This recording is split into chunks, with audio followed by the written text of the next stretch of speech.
I had a call. What you say, Kathy? I said it's good to see you kicking around for the new year still. We Yeah, I'm on the trying, honey. other side, right? So the old folks used to say. All right, I'm about to get into it because I'm gonna stream this anyway. I can think of the app that takes notes. I meant to add it. Mm,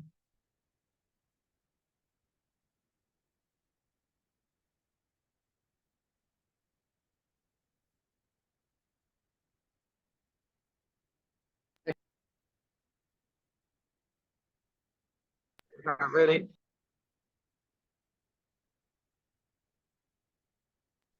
I'm sorry I keep hitting my face on this thing, but I just really think that's important, to educate, continue to educate myself. mm-hmm. I love Yeah. that. I love that.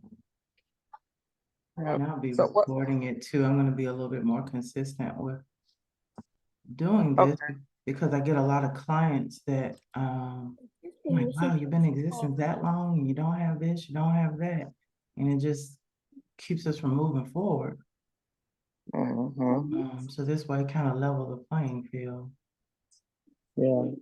I'm telling you, even as long as I've been doing, I'm still finding out new stuff, Kathy. You know what I'm saying? Yeah, Like yeah, I'm still learning stuff. Like I'm like, dang, I didn't do that. I should have right, did it that way. right. And you know, until something really happens and it wake you up like that, yeah, you should have did it that way. Mm-hmm. Yeah. So Crazy. I I can't said, think of, are you familiar with the little, I know they said Zoom will do it, but I didn't put it on there for the it's crazy because I made it where it does not do all of my Zooms for AI. Um, hmm. I know Fireflies is one, but I'm using that on another one.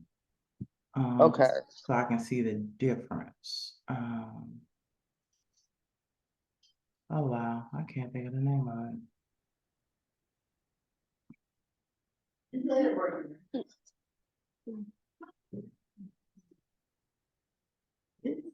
Almost Otter. But why can I remember Otter? Yeah, so even this is good for conferencing URL not connected. Why not? Okay, I might You- cancel. But even when you get ready to do your board meetings and stuff, it's just really cool. To And be I need like, I really need your mentorship this year, most definitely. As I get a balance on things, you know what I'm saying? Like hmm even with, because I went through something even with my board, you know what I'm saying? right. Which was causing, um, you know how you do that recruitment thing with the board leadership. Let me see hmm if my phone will pick up on this Bluetooth, mm and just mm let me know if somebody pop in because I know it's limited conversations that I can do. Okay, you're fine. But I don't see anybody. No, that's why I'm going to record it. I'm gonna try to do this frequently, like once a month at least.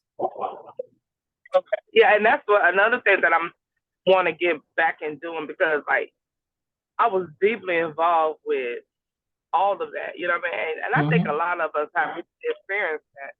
Yeah, Just trying to right back up slowly for surely. yeah. Because life be life, hmm Um, I experienced that, with board leadership and division and things like that. And so what I did, I actually went to the library to get some things on proper board leadership, proper governance. And hmm I know that do offer that and at the CNM and things like that. But it didn't even think that I didn't even dawn on me that I know that you offer different things on board, board leadership, and I know you mostly talk about grants too as well. All of it, Um, everything. yeah. So I've been blessed to have like mentors in my life, and I hmm really want you to be my mentor as well to guide me in this. Yeah. as I learn and as I educate myself on this. I just gotta go pick up these books from the library. So in this season, my goal is to really get in depth with what I'm doing. Cause it's more than just doing events and things. Cause I haven't did that in a while. You know what I'm saying? Because my focus is programming. Exactly. If I can't have expertise in programming, right, fundraising, you know what I'm saying? Like it should be. That's what I've even been though we got teaching it for 20 some years, and we know some of it and is I had, cultural. But they always say that's where the transition happens. That's where the transformation happens for the person you're serving. yes, and because I realized that over the years that with me talking to women, even men sometimes, that's been more of evolving more than an event has been. Now the event is, it has to have alignment, and I thank God for shifting me over the years in that and understanding more and more. Because I think a lot of times we tend to do things because we see everybody else doing it, thinking that's the proper way, and not knowing that half the folks don't even have the paperwork right. You know what I'm saying? So I had to learn that. Like, I know, right? Yeah, like I have to proceed with caution. Something a little bit vulnerable. Like for me, I own my mistakes. I own everything that I've experienced in my life, and it taught me like, okay, stop trusting everybody and make sure you get it done. Yes. You know what I'm saying? Yes. And so that's what I realized over the time that I had to do is trust my instincts when it comes to that gut feeling. Can you trust this person with this? Can you trust this person with that? What is it that you're doing that you can better in this area? If I'm weak in this area, make sure that I reach out for help. And that's what I've been learning. Like, and it really put me in a position that I really did not have a choice. So no nonprofit want to ever get to that point of doing, and I really want to talk about that in the podcast, if you will, with me. I know you do your podcast as well. Yeah, I fell off of that too, so I got to pick back up. Yeah, so but when you introduce it, would you interview me on that one? You know what I mean? But not waiting to the last minute when something happens that you have to do it. And it's almost like this Pastor Keon preached on this the other day. I seen a sermon I was watching the other day. He said you have to stop waiting to the last minute when God is giving you signs. Yep. And I have been the worst person of procrastination, and it has not served me any justice. Look, and that's what I realized. You're just in there with all of us. And I thank you for being vulnerable to say that, because a lot of times, a lot of people are not willing to say, I have not been perfect during this journey. Right. And that's where a lot of young nonprofit leaders like myself, we need that. Yeah. So people won't have to think about, man, I'm about to dissolve this nonprofit because I don't have the proper leadership. I don't know what to do. I don't know what direction to go. Is it worth fighting? Well, those are questions that a lot of us, I feel like, ask ourselves, because a lot of us deal with the frustration of board members, of trying to ask for help or how to well, a lot of us as executive directors have an issue. I ain't gonna say issue, but we don't know how to delegate correctly. Right. Because this is something that we're new to. I don't care if you've been in this for 5 years. You see, it's evolving. Every single day is something to learn. And I'm the one that don't pretend like I know everything, because I don't. Right. I just have a light on me that people is blessed to see me and see my story. But I'm not the story from years ago. I have a new story that God is still continuing to use me. You know what I mean? And so I said I'm gonna get more. When people share that they got a workshop going on, I'm jumping in. You know what I'm saying? Good for you. And sometimes you don't even realize, like, all people do is have to share, because it's a lot of us is looking for it. Because a lot of us may not have the money or not have the funding, because a lot of us are struggling trying to get funding correctly, or just get a grant writer. I feel like I'm just talking. No, you're fine. You're fine. I'm loving it. We're going to have to definitely do an interview. You're touching on all the points that I've been trying to teach for over really now 30 years. And I get it. Everybody's new. One of the things I encourage everybody to do is YouTube University because it's a business. Oh, yeah. It's a business. Yeah. So a lot of workshops that I go to, even locally, I will go to the entrepreneurial stuff.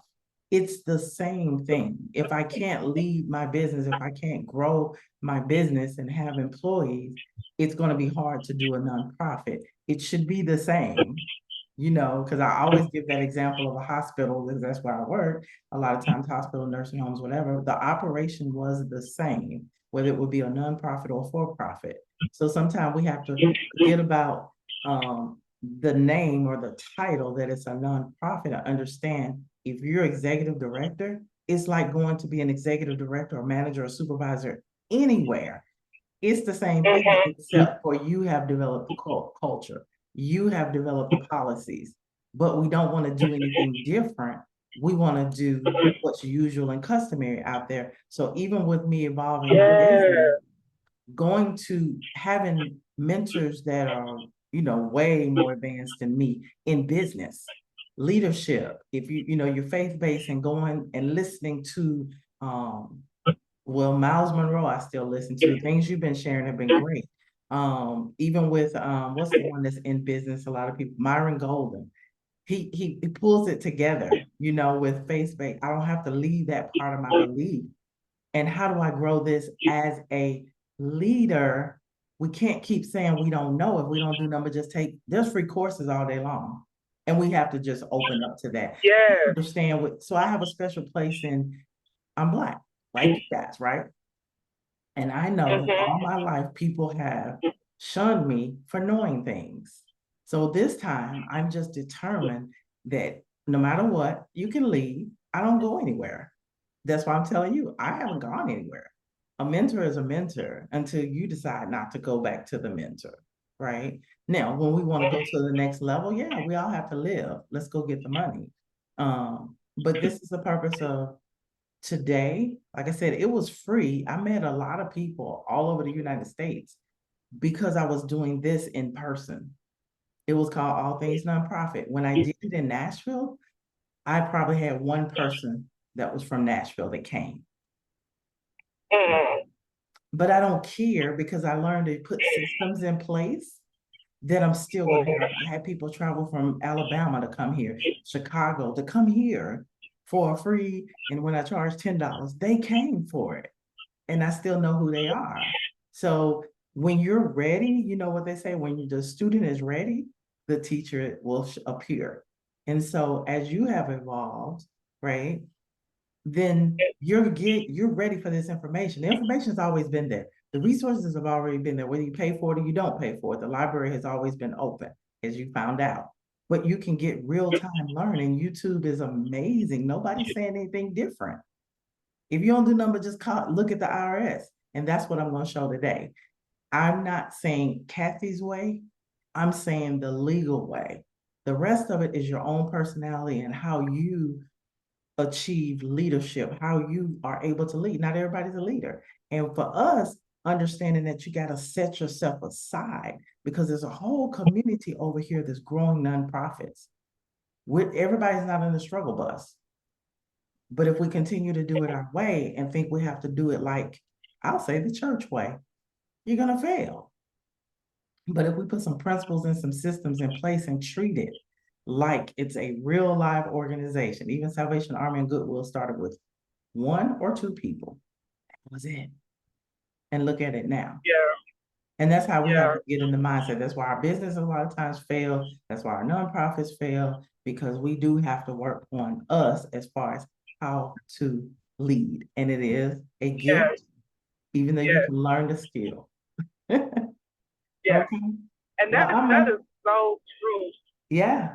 Yes. I can't wait to interview Richard Donnell's on here. So I need to interview him this year as well. Like I said, a lot of you all don't know who I know, that I know the same people that you know, and sometimes I know people that you don't know intentionally because I have to keep my sanity. Right. I can't stay in a clique. I don't know how to do that. I fit a lot of different things because I think I'm well-rounded. you know?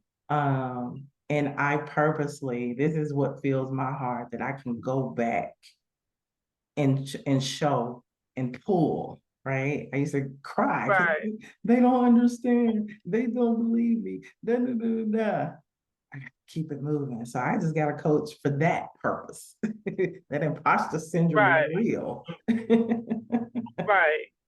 Right. So I appreciate you. I appreciate you being vulnerable, and the more you do, there are people following and looking. Yeah. So you're changing lives sometimes if they don't come back to you. They'll come back maybe a year, maybe 5, maybe 10. Like I just came Yeah. back in 2014 from 1999, and I still get people that come back, including one lady who was my vice president of my nonprofit back in 1991. Oh, wow. Okay. And she was like, Kathy. I'm like, okay, what's your name? Mm. Okay. So just understand that what you're saying out there, what you do out there, the right people are listening. Everybody's not ready. That's not your problem. You keep doing. You I keep, appreciate that. That's good right there. yeah. And I love the fact that I just feel like I'm so ready, but I want to get that education Yeah. part Yeah. more intact within me. Yeah. I feel like I'm a person that don't meet any strangers, but I got to understand the importance of follow up. Yeah. You know what I mean? Keep Yeah. these people, individuals in the know. You know what I'm saying? Of what I'm doing, regardless if they don't show up or not. I keep rotating. I believe in the Mm-hmm. because if I don't believe in the product or the service, nobody else will. Because here's the thing: I feel like if I'm passionate and know that I'm passionate about it, Mm-hmm. that gives me the right to understand that it is a service that is needed out here Mm-hmm. in this community. Mm-hmm. Even if it's just not the nonprofit, because I am a business person, you know, I'm an entrepreneur as well. And so That's I love the fact that, yeah, I love the fact that you even expressed that if we take the word nonprofit off of it and keep in mind that we are a natural, like, you know, some people are natural leaders, but we have to be able to you know, to strategically operate and plan. So what I realized even of 2023 woke me up when it comes especially when it came to trusting people. We're in a day of time that you have to sign contracts and NDAs. It's been like that since the beginning of time. Well, I ignored it. Like think about our culture. Yeah. Think about how many of us have lost proprietary information, including Aunt Jemima, because one minute we couldn't do contracts, but we ignore those contracts, right? Yeah. So you're coming into it. It's time. It's time. You there. You're right there. And I encourage you to look at established nonprofits that don't look like us, even if you align with some of the others out there, because they are looking to get to our community. So sometimes they're pulling in millions of dollars, and it doesn't take a lot to get a piece of that. So again, today will kind of give you a big overview, but you will get some components that I think you can pull from. And learning is all the time. I mean, I listen to at least once a week. I'm listening to something with nonprofits. I'm doing professional development with somebody, or I might need motivation for that day. I'm learning all the time. But some of the basic principles, they've never changed. They're just new to you. If you look at your jobs, any jobs you worked, they were already there. And I prove that to everybody. There is nothing new under the sun. Right. Yeah. Right. Yeah. We just thought because it's nonprofit, it's going to be free. And that's not what it's about either. There are multi-million-dollar nonprofits that only have volunteers. Maybe executive director, assistant, because I always say hire assistant.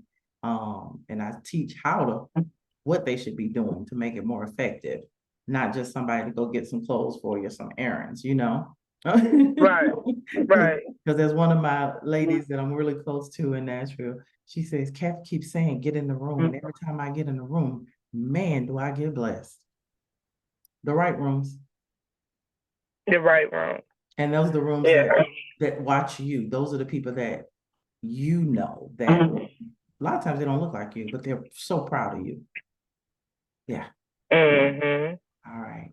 Well, I'm gonna get into it, and if you have to go, that's fine. Like I said, I will be recording it, and that's my commitment is to do it at least once a month, and yeah, we're gonna go from there. Okay, so I'm gonna put it on mute and listen. Okay. All righty. Share my screen here. Talk about assistant, my goodness. Even me. There we go. This one.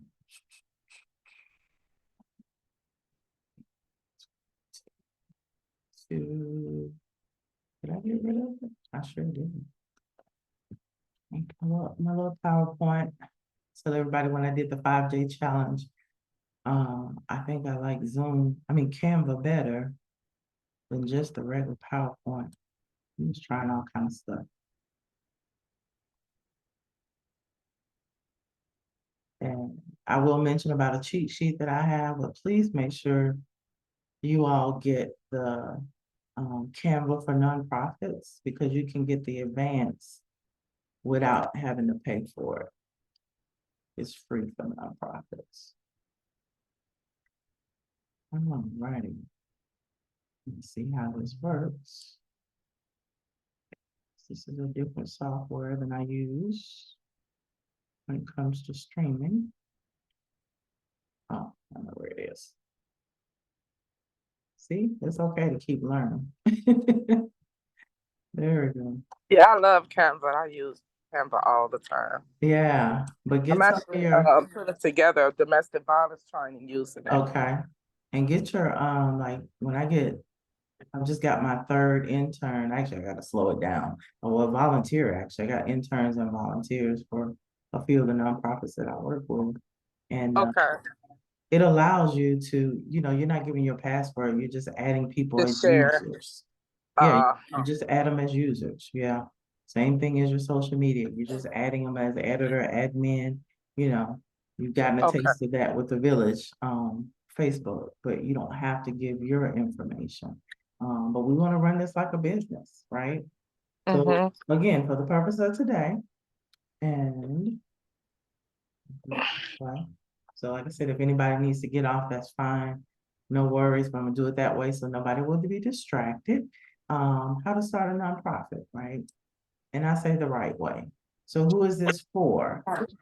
This is for nonprofits that have been around longer than 3 years. Maybe your nonprofit has either received no grants or small grants, less than $10,000 in overall annual revenue. Nonprofits existing less than 3 years.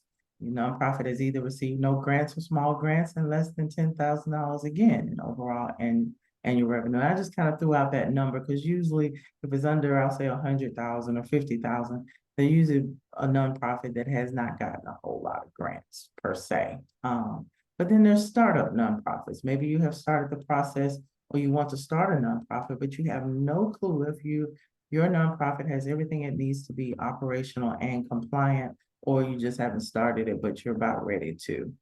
So that's what this is for. I want to just have that level playing field to where whether you're new, in the middle, or seasoned, and maybe some things haven't been run the way you want it to, that we level that playing field and make sure the compliance and the basics of starting a nonprofit, because I know some people started on their own. Some people have paid for someone to do it. Sometimes it's an accountant, sometimes it's I've gone behind all kinds of people. And believe it or not, there's been some things that have been done wrong, even after all these years, that I'm still finding people do. But they wonder why they can't get grants. And it's usually that one or two things that don't exist. So what can you expect? For this presentation, it is about getting the knowledge of how to start a nonprofit with full compliance, You'll learn the basics of what is needed in preparation of securing grants. And of course, with knowledge comes another level of confidence that I know and can attest to. And who am I for those that don't know who I am? We're gonna give a little clip it. Even people that think they know who I am don't always know, because I was born in Nashville, Tennessee. As I said, I have clients actually all over the United States. And even if they're not clients, I've talked to people all over the United States. Excuse me. I only love to say my birthday because I just think it's special because of Martin Luther King. It's ironic. And even before we had internet and all that, I remember, I think I was about 7 years old and I saw it on a calendar.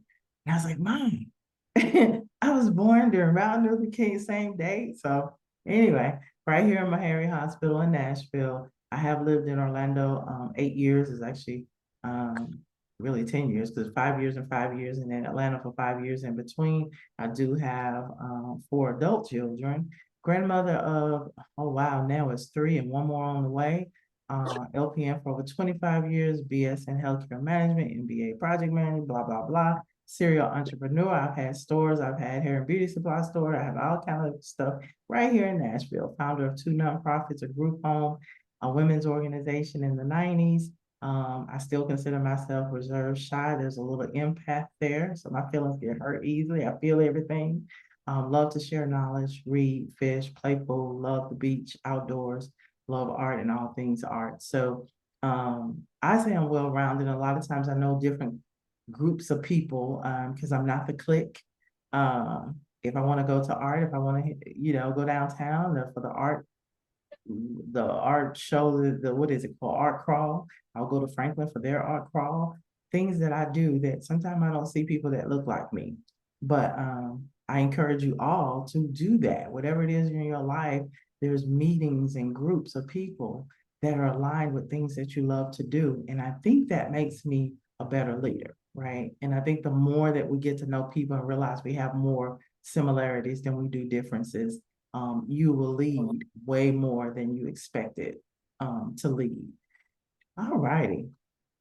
So my why, I've come to this conclusion because everybody, if you have a business or you might have heard it even on a job or whatever, what is your why? Technically, my why is because I can. I had to get over the fact that I didn't come from the hood, the ghetto, poverty. I didn't. I had to learn to quit apologizing for that. Excuse me. But I had a heart for just people in general. So even in nursing, when nobody else would go to the projects, I went and took care of people. When nobody would go to the trailers, I went. I didn't see differences in people. I just realized they needed help. And who's gonna take the assignment? So specific to my company and purpose of this presentation, my mission is to assist potential and existing nonprofit leaders in becoming aware of the resources around them, therefore empowering them toward growing healthy organizations. So my nonprofit, my second one was Women's Awareness and Empowerment. As a nurse, what I realized going from pre-med to nursing is that most of the time, unfortunately, women are enablers. So people that I thought that had it going on, that were leaders and this, that, and the other, I think now we call it imposter syndrome, enablers, whatever. My major was psychology, so I understand all of that stuff. But they didn't have it. So I realized that if I could show people resources, I knew a lot of things, and I show you where it was, whether it be in the library, whether it was an application, then a lot of times you just empowered yourself. No one really can empower you. You have to be willing to get the knowledge, which is what the purpose of today is. And then once you get that knowledge, you implement, right? And you excel and you grow in how you want to grow, whatever success is for you. So I want to hear just real quickly, please feel free. I understand if some people are busy. Like I said, I am recording this, but I want to know what's your why for starting your nonprofit if you have started it, or your why if you're planning to start a nonprofit. So who wants to share?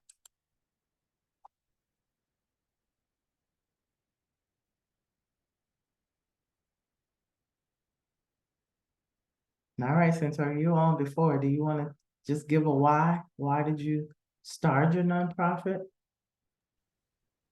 So I started it really started off my entrepreneurship with doing hair. I found myself listening to women when I was sitting in my chair share their stories or their testimonies or even their disparities that what they was going through. So, I just came to God and prayed and I said, God, give me a name to give back. And so I started targeting domestic violence shelters. And that's where it all started. I started doing hair for free. And okay. Okay, thank you. I'm sorry, I'm at the beach. Okay, I'm sorry. Yeah, it started Yeah. from there. So it was literally just a idea, vision, what have you. I Okay. did not know that it was gonna flare out. Right. That you know what I mean? And That's how it starts.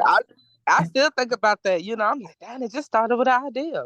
Yeah, that's And it. then I was healing too. I was so hurt when I was doing this in the beginning when I first started because I had just got out of abusive relationship as well. Okay. And so I just wanted to give back, give back, give back. And again, it started there. I started doing domestic violence galas, and again, that's how it started. Okay. Okay. And I always tell everyone it starts with the heart, but then at some point we got to put the other pants on. It's a business after that with the heart component. Richard, did you want to share?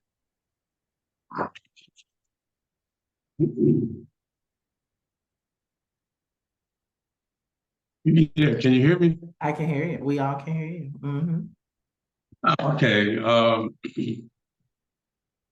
Basically, I just saw a need in the community in general on different things, and I just wanted to be able to, fill the gap, fill in the gap, for whatever need it is. And so the more, I tried to help, I saw it was more of a need. And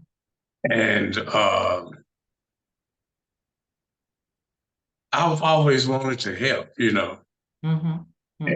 I guess, with my background of growing up poor, I could always emphasize, relate to not having resources or whatever.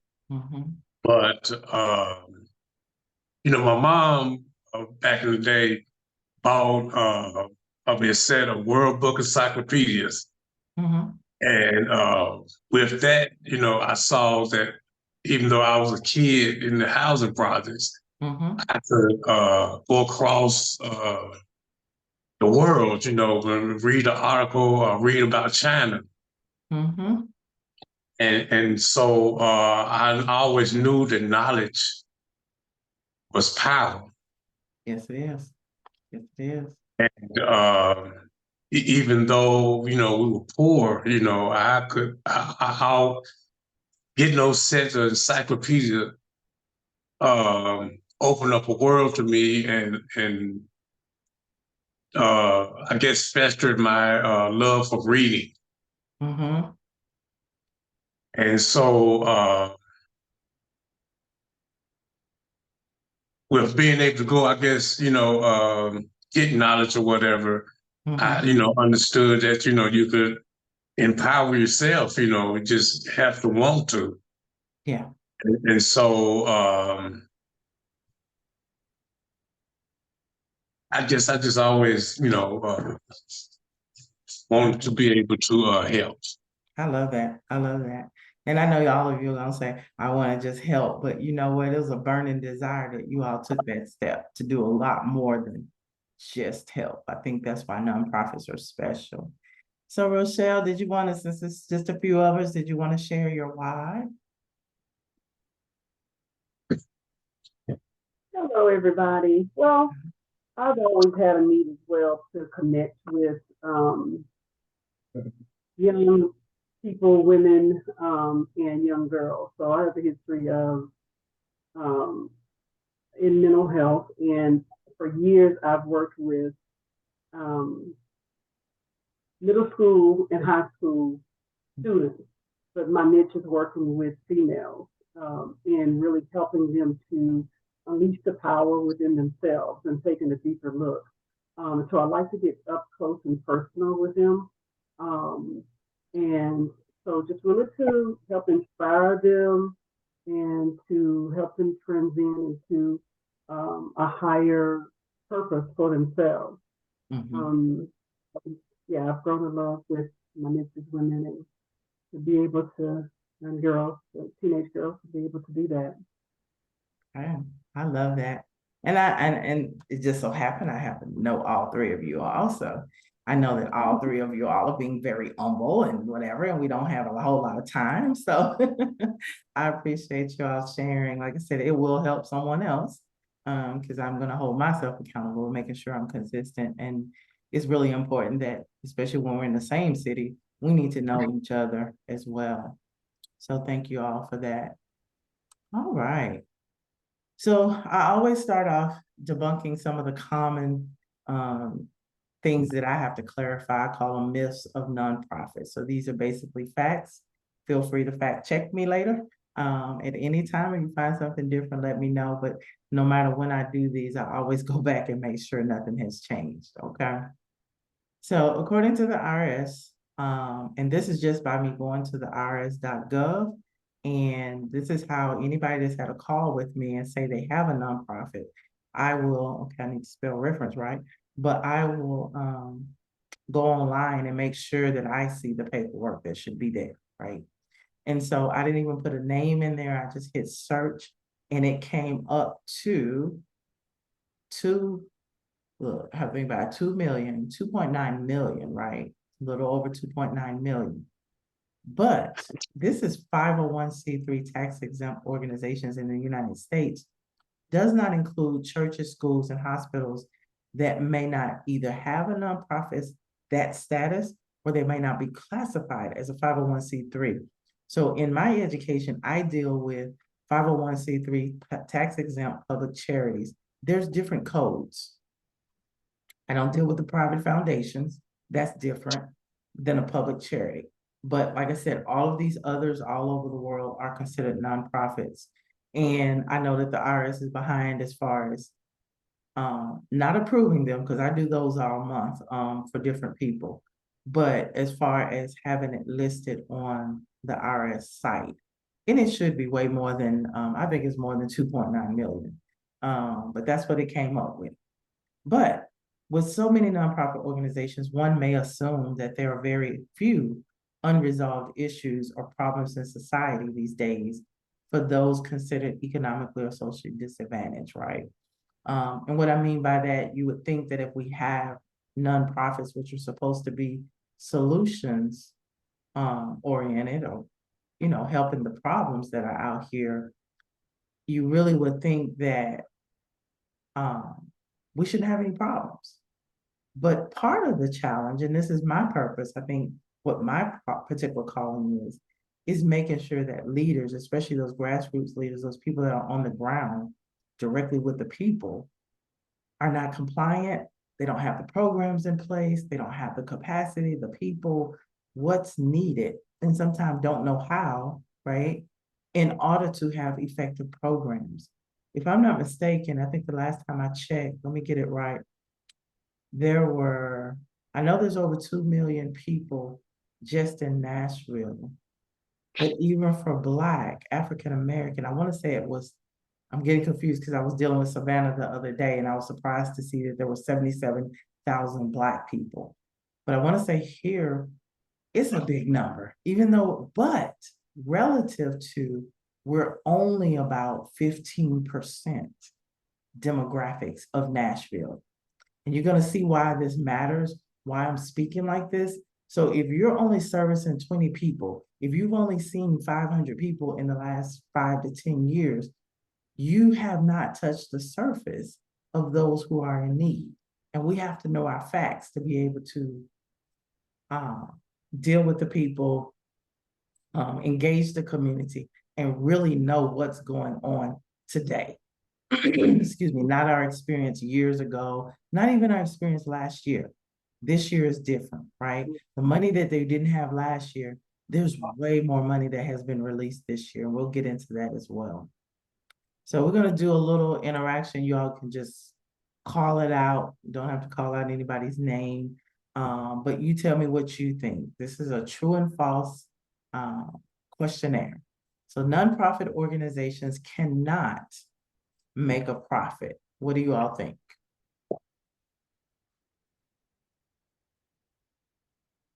So is that statement true? Okay. Anybody got a good guess or no? So you said nonprofits cannot make a profit? Uh-huh. I guess that's how you see that. I mean, like, we know that fundraising is involved, right, in order to be able to operate efficiently, and even in order to create that balance in that budget in order to qualify for particular grants, you know. So I guess for me, as far as profit, we know that we're not some of us are not a for-profit organization. So some organizations are into a for-profit versus the ones, you know, I don't know. That's a kind of tricky question. I got you. I think you're trying to get me right that's there. A good you know one there. That's a good one. But as I analyze this, it is a profit. It's a donation. Okay.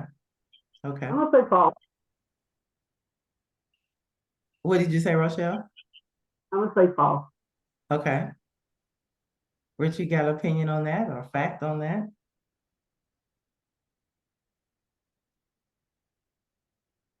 Okay. Okay.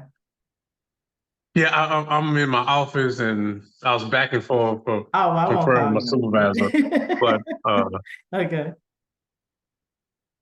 Okay. I think you can't make a profit, but you have to have operating expenses. Okay. Okay. So how about it's false, right? Nonprofit organizations are businesses and should be looking to stay out of the red and become self-sustainable. This is how you remember this. Hospitals, daycares, schools, there's some, now they're calling them social enterprises, BUMBAs. There's a lot, even Goodwill, Salvation Army, right? So when I worked in the hospitals, the difference, so when we say nonprofit hospitals, here in Nashville, it's St. Thomas. It used to be Baptist. We had, some places have, trying to think, Seventh-day Adventist. We used to have Tennessee Christian. I worked for Seventh-day Adventist in Florida Hospital. The operations were exactly the same. Both made a profit, right? The thing about it is that heart piece. You still have to have a charitable reason or mission statement, right? But, and the profits at the end of the year go back into the organization, whereas a for-profit, it goes among the stakeholders, whoever owns it. Excuse me, that is the only difference. But to get approved, a lot of times youth, if we're talking about domestic violence, a lot of those initiatives, hospitals, those initiatives are considered human services, I guess you could call it, and they have a charitable reason.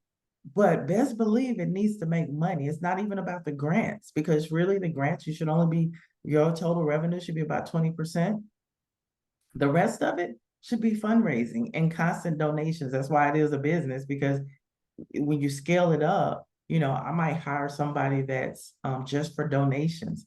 I might hire somebody just for solicitation of or sustaining, what do they call those donors? Retention. But for every salary, I should be bringing in that much and then some, right? So that is actually false. You know, if you, and I won't go deep into this, but it's a whole formula where the IRS would decide if you're doing too much of that business part, right? That what we call business, where you're making money. But yeah, you can sell t-shirts, you could sell furniture, you could do whatever to support the cause. There's nothing that says you cannot, right? So board members, here's another myth I hear a lot. Board members of nonprofit organizations can be paid? What do you all think?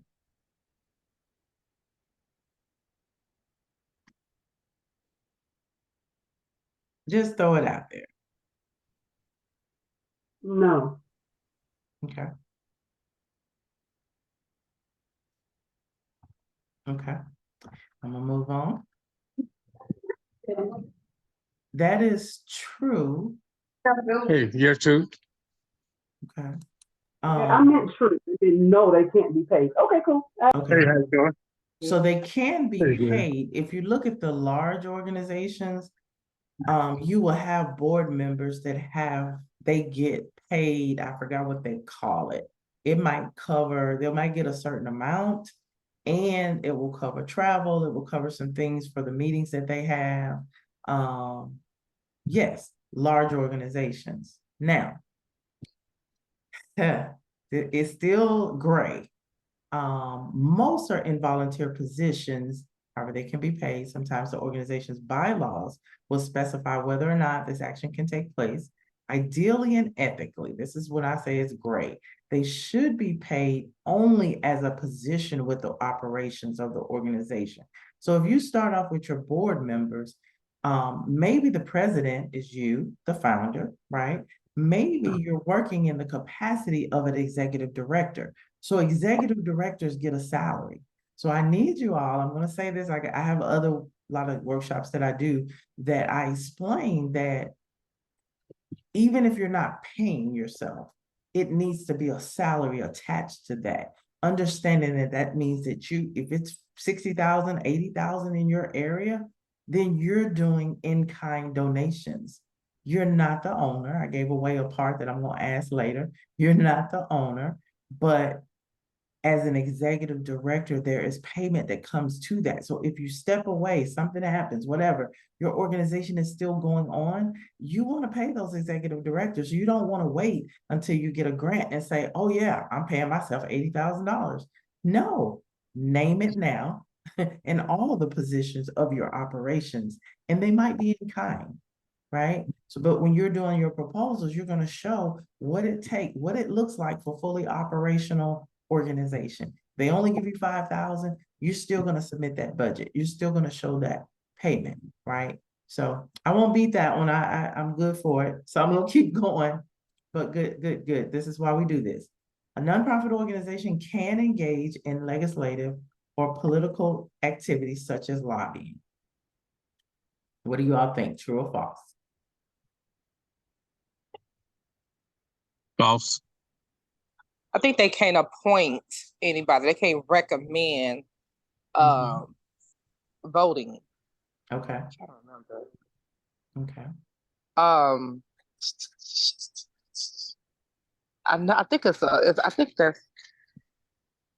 I think you cannot engage to a certain extent. Okay. Good. All righty. Let's see. So it is true that they can. And what I did, But isn't this 504 certain type of nonprofit? So this is actually the exact verbiage that IRS says. Although in general, no organization may qualify for a Section 501c3 status, I will say that if you say you will do it, it will automatically decline you, right? It will automatically reject that application.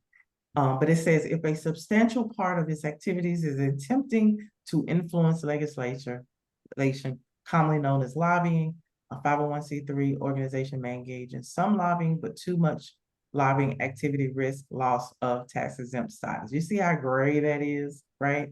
I say stay away from it, but I also show that for whatever area, like I heard domestic violence, I heard even if it's youth, even if it's incarceration, if it's trying to think of some other areas, there are coalitions that just do that, right? So for all of the areas that you all are in, there's what we call, for the purpose of this particular presentation, and all of you all being in Nashville, we are the capital. So there's a capital day for all of these agendas. On those capital days, there's nonprofits that literally go to the capital, right, of every state. They literally go to the capital and they teach you, there's usually a lobbyist that's assigned for that. And usually that you should find out who your lobbyist is, not as the nonprofit, but as yourself, as an individual. Right. And this is how a lot of policies and things get passed, because at that point they assign you according to where you live. They already know, because they would have already gotten, I dealt with Tennessee Healthy and Free, I dealt with Connexion, and it was several nonprofits all over the state of Tennessee that came, and you actually go to your house rep. They have assigned you. They give you a person who's seasoned, that knows what you can and cannot say. And a lot of times there's a policy that's about to go forth that they've been, with Tennessee Healthy and Free, there was a lot of things that had to do with Planned Parenthood type agenda. It was way more than just abortion. I was amazed. And you're actually getting a yes, trying to get a yes from that House rep. It was amazing. It was eye-opening to me. I did it. My first time was in 2014. And I'm like, this is amazing. They listen to little old us, right? And sometimes you can give them perspectives. Now, even with appointing, like we have, I've had to inbox people, DM people, take the picture down with that representative, with that mayor. You do not want to say, vote for this person, or I am endorsing. As a nonprofit, you can do whatever you want to do as an individual. And you want to, if they know you, you might want to put down there, I'm not doing this on behalf of the nonprofit, right? Because at the end of the day, we have to be unbiased and realize it's not about Republican, it's not about independent, it's not even about Democratic. It's about you being able to have a voice to make sure that our public officials are listening. And a lot of times you can give, because your boots on the ground, you can give the real life stories and what you actually see today, not what they think. And a lot of policies get passed because we're not in those rooms, and we are supposed to be, because we are a citizen. Okay, I could beat that too. That's a whole nother education. So I'm gonna move on. This is the last one, and I have one more after this one. But any lawyer or accountant will be able to help with legal or accounting issues. What do y'all think? Oh, Okay. I'll just say this is a little gray one. It's opinionated. It's true and false. I mentioned this right here. There are certain issues such as mandatory payouts and unrelated business income activity, that's UBIT. So a lot of times when you get into the profits and maybe you're selling some things, the IRS has a way of, they really don't have a way, but it's general of, you got to make sure your charitable activities outweigh your business income activities, right? It requires someone a strong familiarity with nonprofit issues. When it comes to recording grants, donations, programs, the accounting setup will be different for a nonprofit versus a for-profit. So if you just get a business accountant, they might not know how to do this. Honestly, just being transparent, because this is not my area. I'm taking it on now. I'm learning about it. Bookkeeping, I didn't know the difference, right? Once I got into the course and I paid for something, this guy who teaches it, and I found it through Grant Station. We get those emails all the time. And I looked at that, took the class, and even got the course where I have it all the time, got his guide. He's actually an auditor and has been an auditor for years. So nothing but facts. And I'm just floored with how many people's books are wrong. So give you an example, just a comparison. It's like, okay, I have a heart problem, but I'm gonna go to a general contractor. No, a doctor is a doctor, but I might need a specialist. And this is why this is important. This is why even in my personal experience, I have corrected some of the 501c3s that have actually utilized either accountants or attorneys, because they still weren't specializing in nonprofit organizations. I gave this one away because we're gonna move along. You can own a nonprofit, you cannot. Some people are talking about LLC and all of that. And yes, that is a law that's coming about, but by the time you wrap it all around, IRS is gonna reject it. So we just say you don't own it. That's why it's a public charity, right? The typical nonprofit is tax exempt public charity. This means that, like your government is considered the people. When we say public entities, I hate when people say our government, I remember back in third, fourth grade, it's the people. That's why we have to pay attention to the local and be a part of, even if it's just our community meetings. There is no owner. If there was an owner, taxes would be due. Uncle Sam's gonna get their money. Types of organizations. This is really important in the process of, and I'll show you the application part of it, why this matters. Whether it's your codes matter, how you started your nonprofit, whether it's arts and culture, education. I'm glad you're doing this. I'm sorry. Okay. Environmental, glad you- animals, health, human services, international, foreign affairs, and national security. So when people tell me about I'm international, let's start with your city first, because there's a whole lot more money you need to spend to go outside of your state and to be international. So let's leave that at that. Public and societal benefit, religion and spiritual development, mutual benefit. That's just a few. If I was to do a drop down of arts and culture, education, there's a whole lot of other things that go up under that, right? So you want to give your primary mission. This is how some people get denied grants. You can start off in arts and culture, and then all of a sudden you want to do something for the environment. If you have not changed that code, it looks like it's not matching, right? It doesn't matter what you tell them your mission is. If you have not updated it, it does not matter. And less is always best. General is always best. I tell everyone that. So try to do the general, and then you can expand your organization as you expand only in people and capacity. So when you start to hire and build out, then start adding programs. Don't do this all yourself. Does that make sense to everybody? Yeah, Yeah. I started as like in the area of human services. Mm-hmm. It really made sense for me to do that because I'm always impersonal, when talking to individuals and providing resources and things like that. Mm-hmm. But you mentioned something about codes. I think I've seen something like that before on one particular grant. This is probably years ago, and I was just like in the beginning stages of trying to find my way through it. You know what I mean? Okay. And I'm learning in that. But I'm glad you're doing this. Yes, and that's why we have to keep documentation. It is required by the IRS, like for our own personal taxes. We say up to 7, but for a nonprofit organization, for the portions where you had to file, you have to keep those for the life of the nonprofit, right? Very important. So here we go. Finally.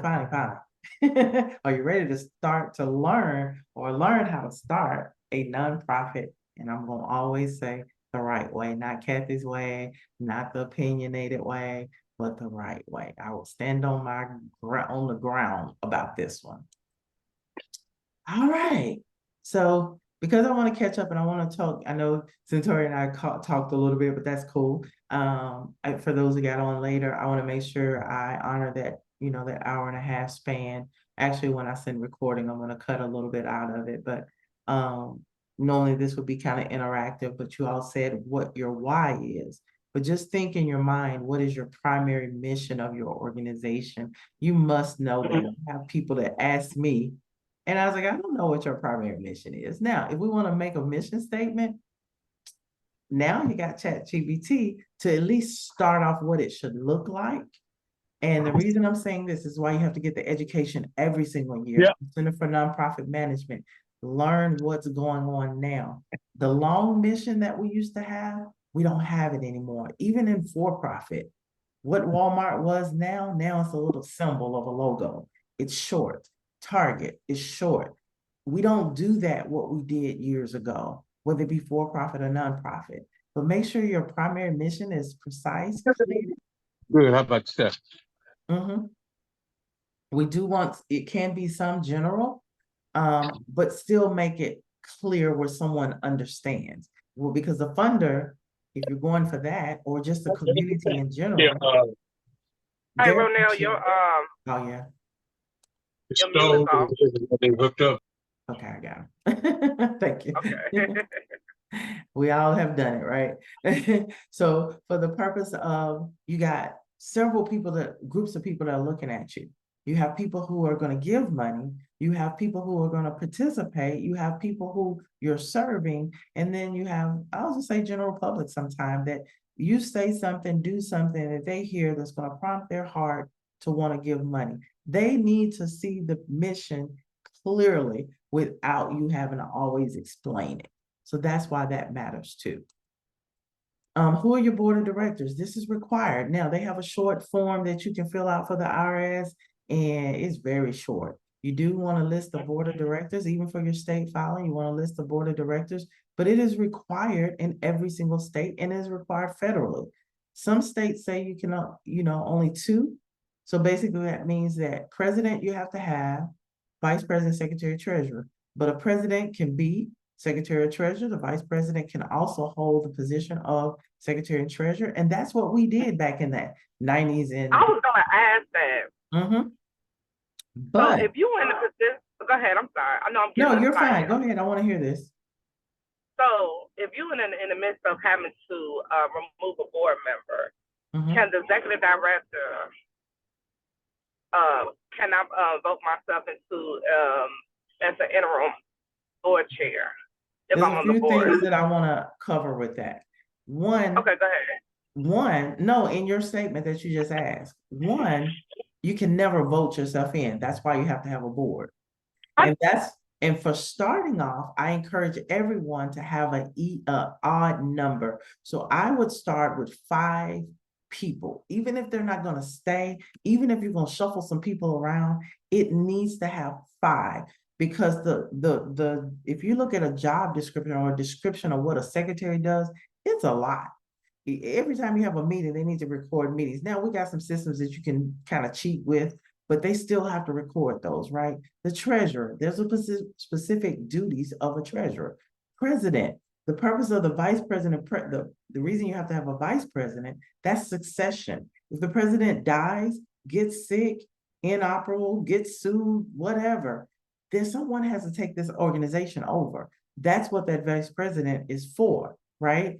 If somebody left, it has to be a vote. And who dictates how many people, what's considered the majority? Your bylaws. Your bylaws. So that's where we got to scramble back sometime and do things the right way and get it in place for us to go forward. Because if it's been done wrong, then we got to stop there. Because if anything happens to that nonprofit, executive director, nobody cares about them. The governing board, president, vice president, secretary, treasurer, whoever else is on that board, that main board, that is who is responsible. That is who, when the IRS has some questions of some things, they're going to investigate everybody. That's why some people are hesitant. I won't say your character like I'm not attaching you all, but understand that that matters. What perception is for your character. I warn some people that on social media, and some people are a little rude with it. Some people, well, that's my business. No, it's not. No, it's not. It's a public charity, right? So your character matters. You don't have a personal life anymore when you post it on the internet. So sometimes that's a hesitancy of people wanting to join sometimes. But there's no such thing of paying yourself, none of that, because the entity is the entity by itself. And I want y'all to see my face. I'm fussing to a point. I'm really not fussing. I'm education and I'm passionate about this, right? So I want y'all to see my actual face. But at the end of the day, where's I going with that? We have to do the right way, the legal way, right? And the entity itself, the nonprofit, is its own entity. You are hired by the nonprofit, you are volunteering for the nonprofit, all of that, even if you're the founder. Once you're the founder and it's established, that ends there. So keep that in mind, how we say things, and think of it that way. It's an entity. Can you vote for yourself? No, you cannot. As a matter of fact, you have to step out and they have to vote. I mean, when I say step out, you can be in the room, but your vote does not count because that vote has to be recorded by the secretary, and that's in a document, you should have a folder where it's just like corporation folder, you should have a corporation folder, and that should be noted on the date that it was voted that that person comes in, right? Yeah. That's the right Um, way. Now, for the purpose of me, when I'm getting to my grassroots and my small, I will fuss about that, but we're gonna get it right.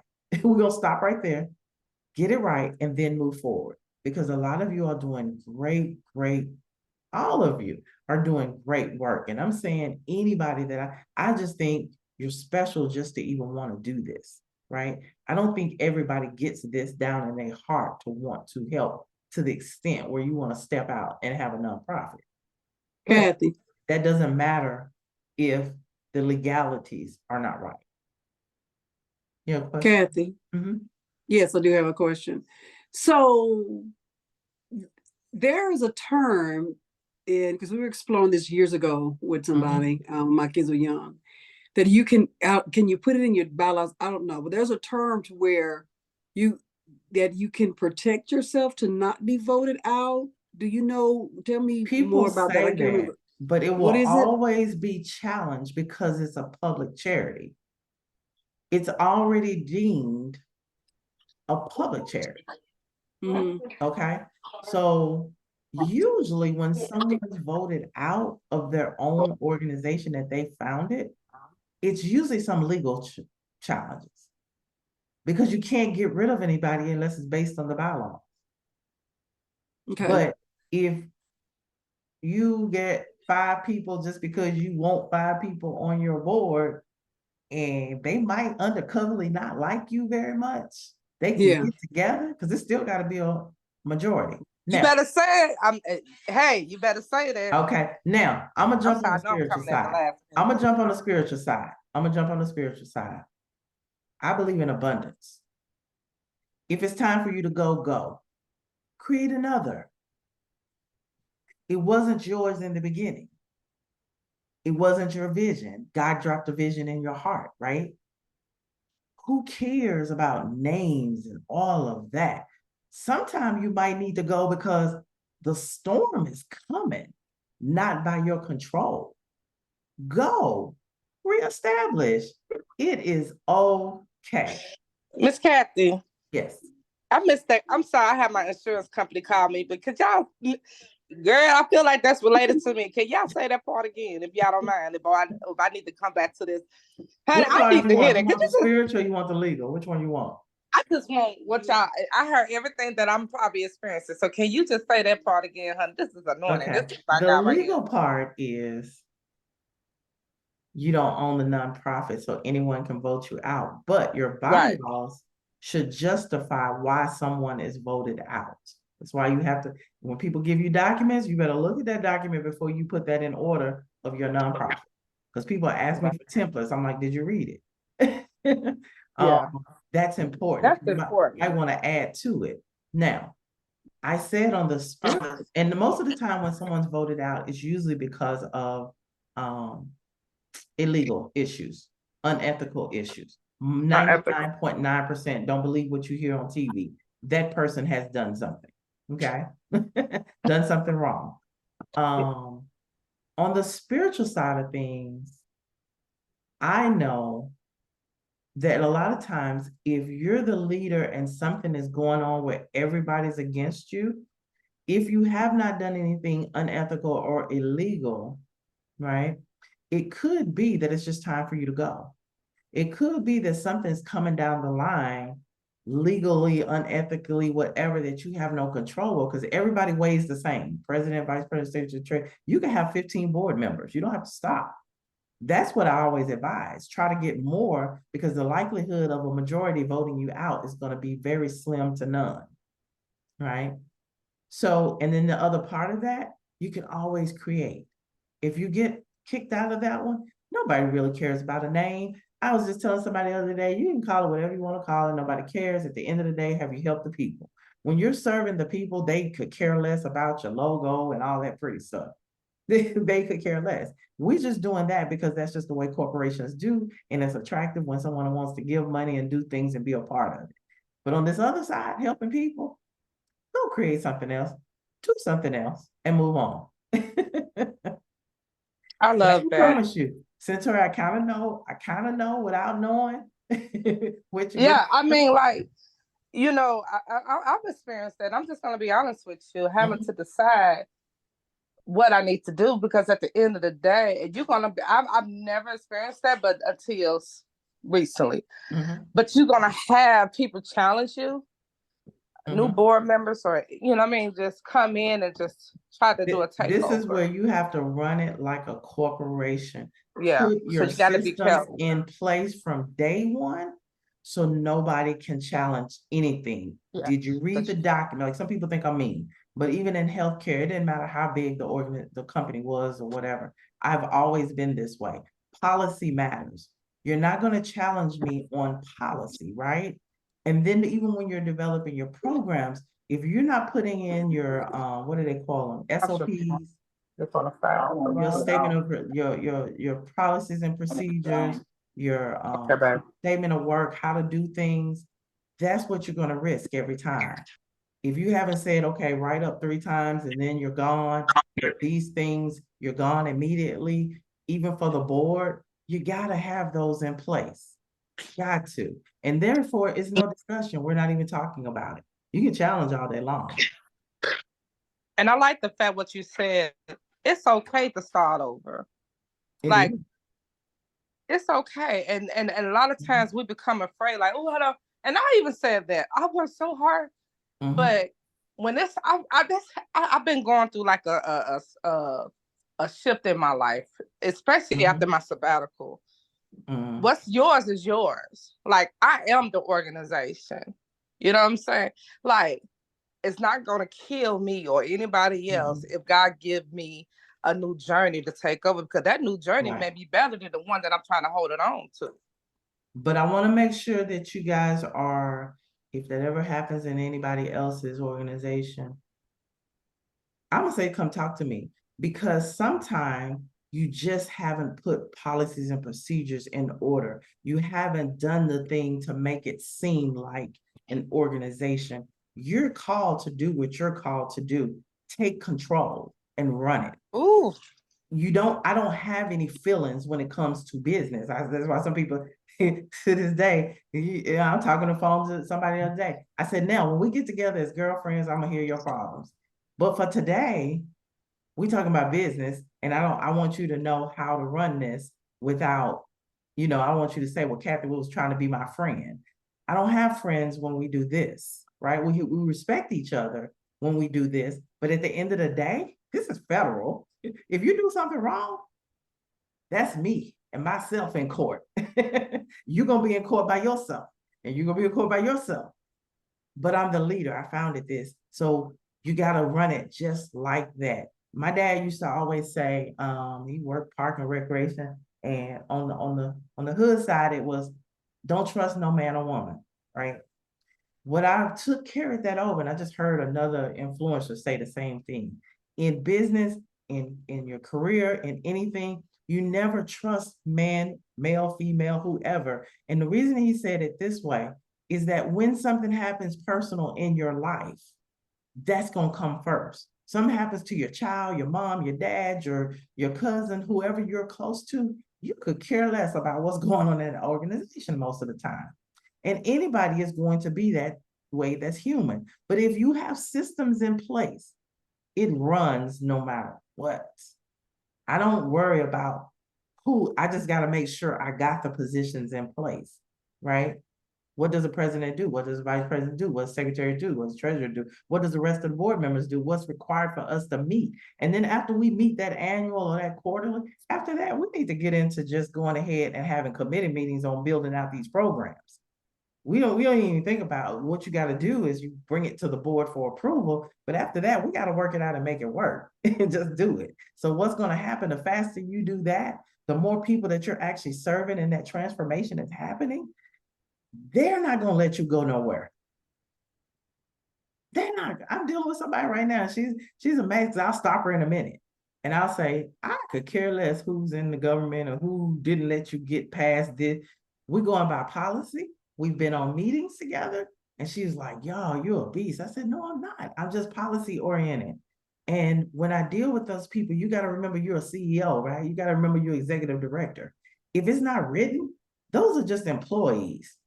I don't care about the government like that. You got paid, you get a salary. Half the time you don't even know what the law is. But as long as I know what those codes are and how to proceed in that program, even for what I set for my organization, nobody can challenge me. But the people, and that's what has happened to this person, the people that she has served over the 20, 30 years are coming and saying in front of the people that don't care for her, remember when you placed me in California?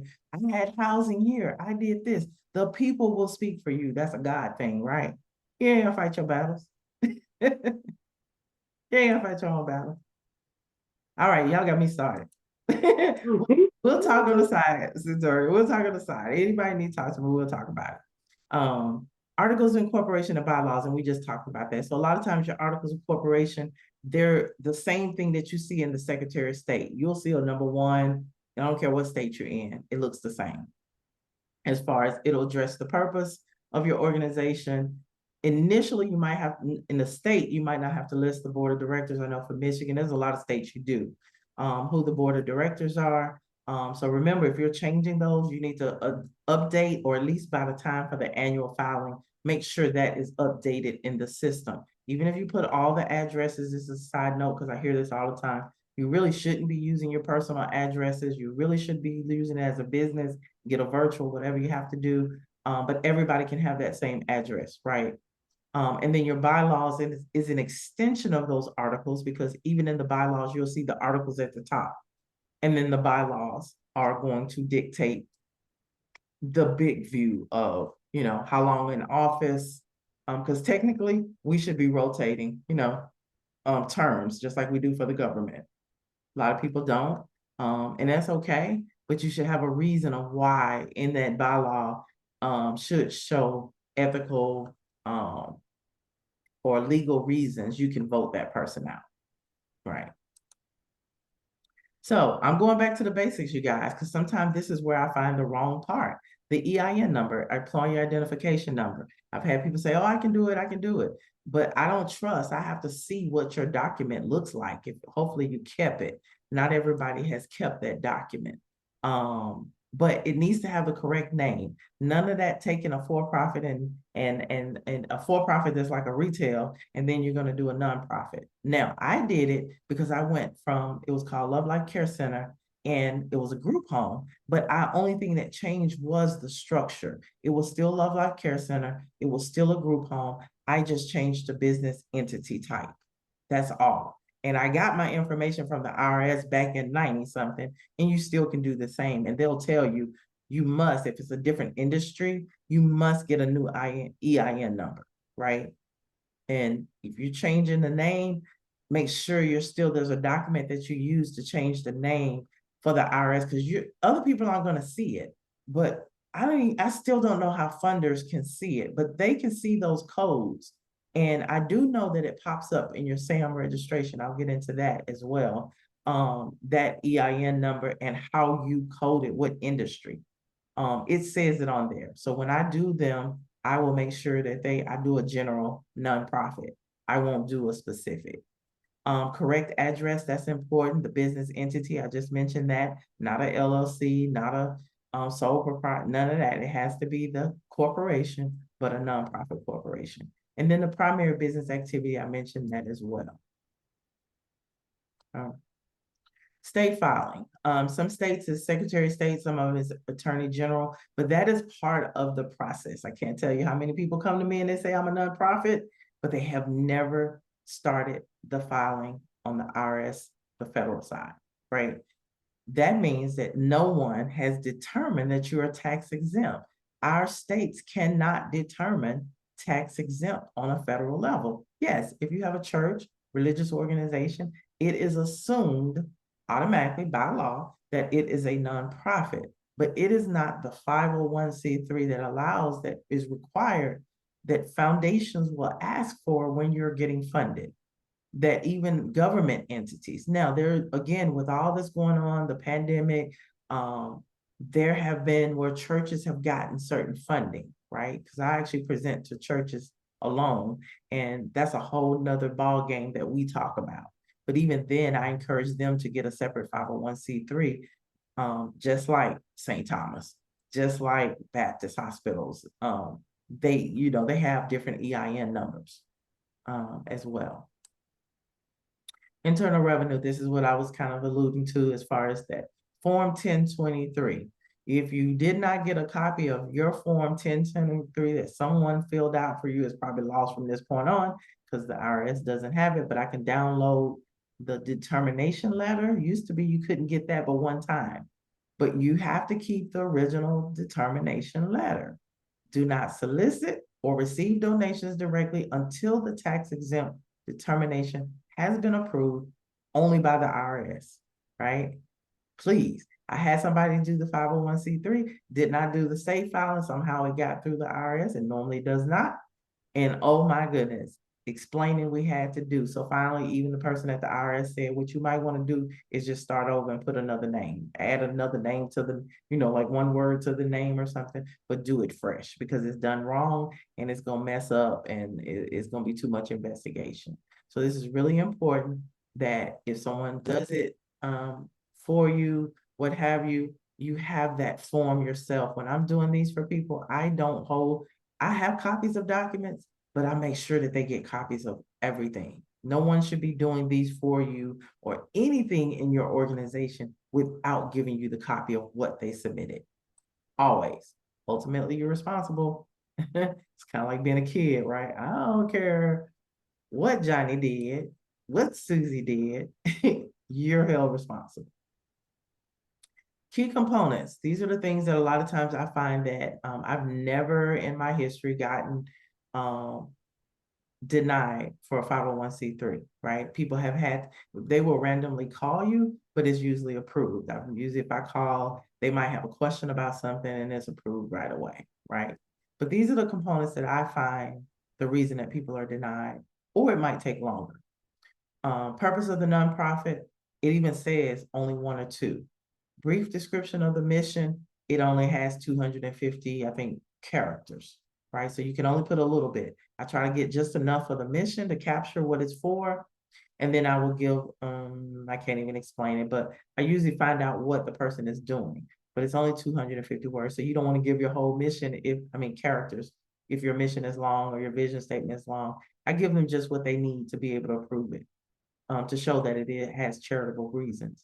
Activities of the nonprofit, actual plan for the long form, they're going to ask that. So there's like check marks. I will do, it'll ask about, well, there's another part I talk about fundraising. Oh, that's down there. I will check brochures, business cards, flyers. I will go ahead and check that even if you don't have it, because it says actual or plan or propose is what it says on the document. This is where, when I first got my 501c3, it was two of us, right? I was able to get it approved back then, not computerized, in 30 days because I gave them what they asked for. Even if it does not exist, if it says proposed, I need to have a vision. And that's what I gave them. With your grant funding sources, you need to have a vision. You need to have a proposal for the big vision, even if you're just asking for a little bit of money for a small program. They're going to ask you for the future. Appropriate NTEE numbers. I just had that happen to me with another nonprofit. Not that I filled out their nonprofit paperwork, but they had been in existence. When we got ready to do SAM registration, I'm like, why is this popping up this way? And it wasn't even called NTEE I forgot what it's called in the SAM registration, but the coding mattered because somebody did deny a grant. So what we had to do was correct that. And then I wrote a formal letter on the letterhead back to the funding source, and they went ahead and said, oh, okay. And I added in some more codes to justify the other activities that person was doing. I can't do it in the beginning, but I could do it under SAM registration. Those codes matter. Website and landing page, I've always said this, like I remember back in the 90s, once again, when internet first came around, websites, and I remember meetings that I would go to, business meetings, and they would always say, workshops, they would always say, at some point, your website is going to be like a business card. We're there now. I don't care if you just got a landing page. I could explain that on the side. They just want to see something out there, right? So even if you're starting a nonprofit, you can put something out there. Do not put that donate button on there at all. Do not put 501c3 on there. None of that. But you can put that representation out there. And believe it or not, the IRS looks at it. Believe it or not, the Secretary of State looks at it. Because I had someone that was coming from New York to Tennessee. And just keep in mind that if you're registered for Tennessee, technically we're not supposed to be soliciting outside of Tennessee, but they haven't got that all together. They're just finally doing it with businesses. So if you have a business, e-commerce, you're actually taking taxes for different states, and you're supposed to actually submit that money and send it to them.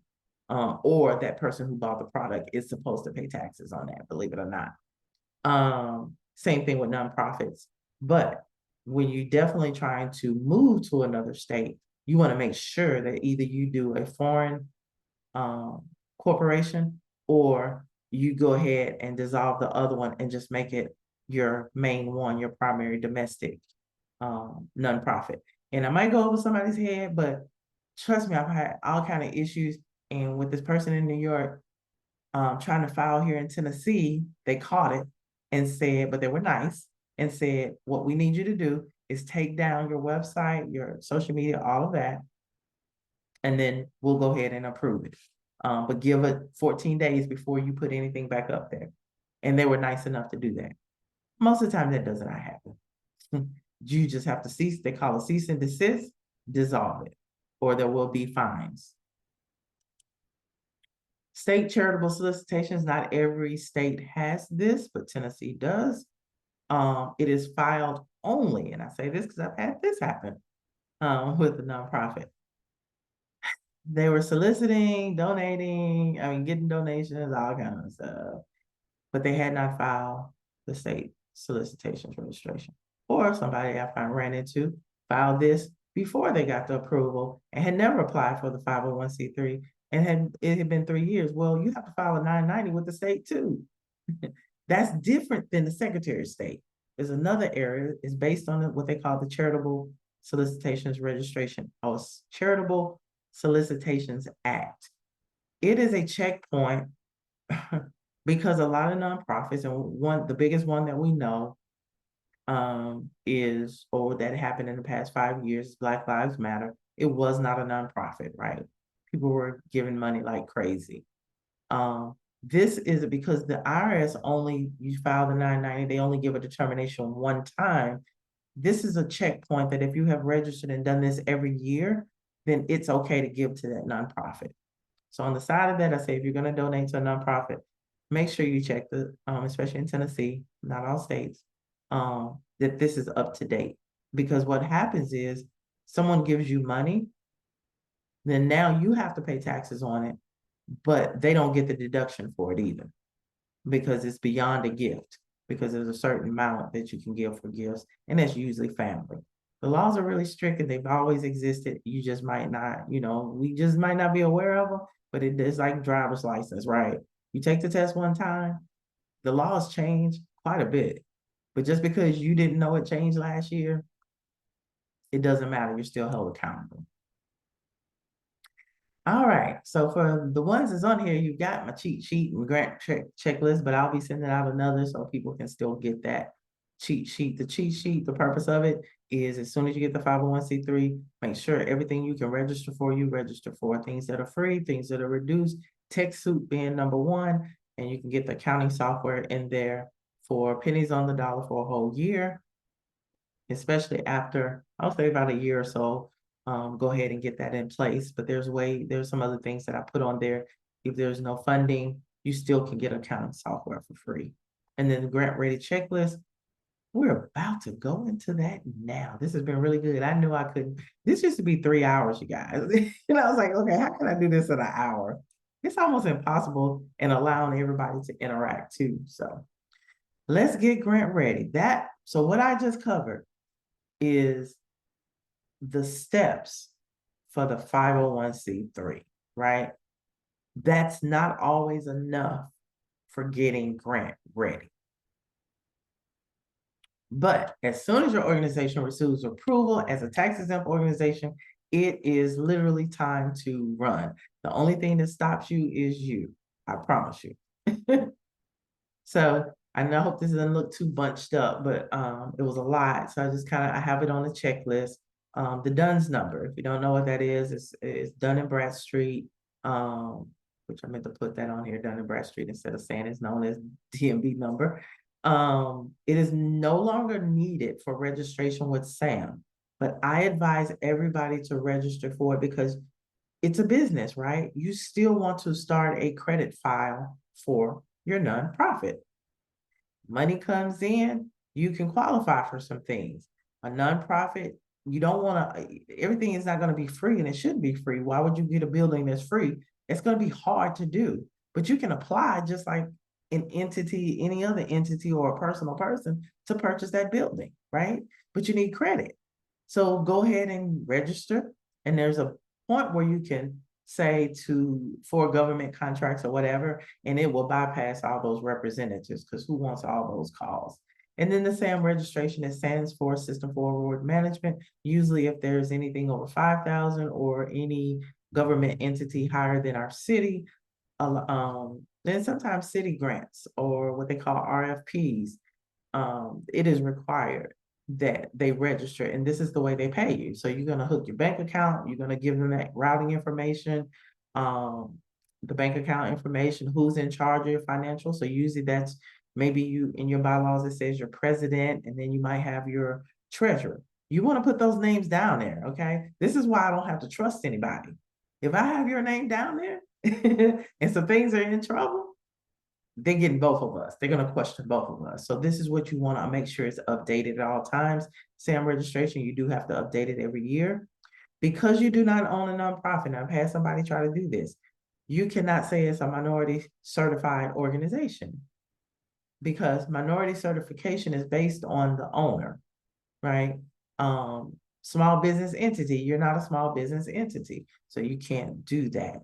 That's why I always advise people to get, if you have that mindset of entrepreneurship, start entrepreneurship. And some of you all have skills to where you need to create your company that way and have it separate from your entity of your nonprofit. 990 filing, it doesn't matter if you make $0 or $1 million, multi-millions, you still have to file a 990. It might be a specific 990, but you have to file it. If you don't within 3 years, of course, they dissolve your nonprofit organization. Seen that happen over and over again. People come to me. Let me just check the chat. I forgot I do need to check that. Okay. Welcome back. Financial statements, that might be, and I'm not saying that anybody's slow or anything like that, but I run across people asking me, what are financial statements? Okay. And I'm always sarcastic, but I mean well, because I don't think you should be an adult and have a business or have a nonprofit and not know what a financial statement is. Okay, basically it's your profit and loss. They call it statement of, what is it called? Statement of something in the nonprofit sector. And that's what's on the recording. You actually change it in your software. But that is fail proof, meaning that if you have your bank accounts, even if you do accounts or credit cards hooked up to that, it's going to show everything that goes in and everything that goes out. You want to pay bills according that way. You want to pay employees. You want to pay stipends. Everything needs to come directly from that account with the cash. If somebody gives you cash, you want to put it in there and notate it as donated by such and such and give them a receipt as well. All this can be done in the software, right? That way, when it comes time for an audit, which usually is required over 100,000, for the state of Tennessee, for our city, I know over 5,000 people had to have audits completed. This is a way that an accountant might not charge you so much to get it done if you're using this accounting software. And I won't say it's required by law, but it's required. Okay. Keep in mind, we're talking about what's needed for grant funders. And if you look at any grants, over a certain amount, they're all asking for a lot of this information. Needs statement. For the purpose of this presentation, we're not going to go deep into it, but it is a statement to provide a clear and compelling justification for the organization's existence and the importance of its work. Not what you thought it was a year ago, 2 years, 5 years, Now we're post-COVID, but understand that even now it's on the increase and we have other things. So if you have any kind of human services that you're dealing with, let's put a health component, a health education in there. This is how you build a holistic program. It might not get money, but maybe you need to pay the person that's going to speak. If they charge $1,000, you have a stipend for $100, then you can say $900 was in-kind donation, right? Please count what people are doing for you as in-kind. Resumes of directors and key personnel. When you start doing this right here, you're going to start taking care of your board members. Some people are going to get themselves off of it because it is what it is. Now, do you want everybody that's a professional, doctorate degree and all? No, but it does need to show that they have some leadership, what we say looks like leadership abilities, that they are in the community doing something. And your managers and your people, it says key personnel.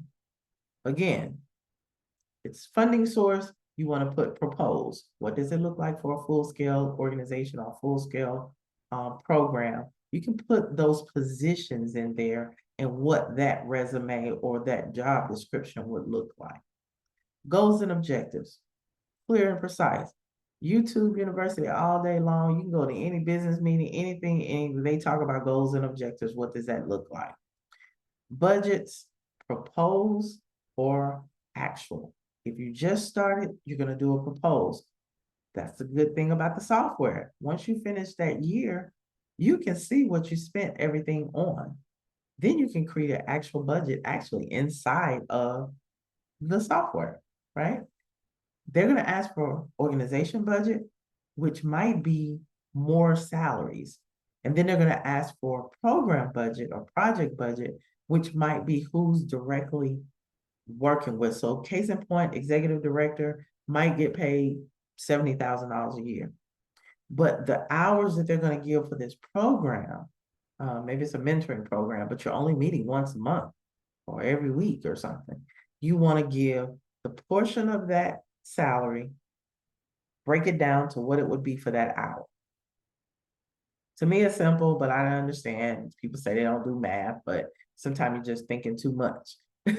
We just want to give a portion, and that's how much that grant will pay for that executive director, that assistant, because you need an intake person, and you want to put all that in there. So even if it's a $5,000 grant, usually rule of thumb, 10 to 20%, you can pull out of that for administrative.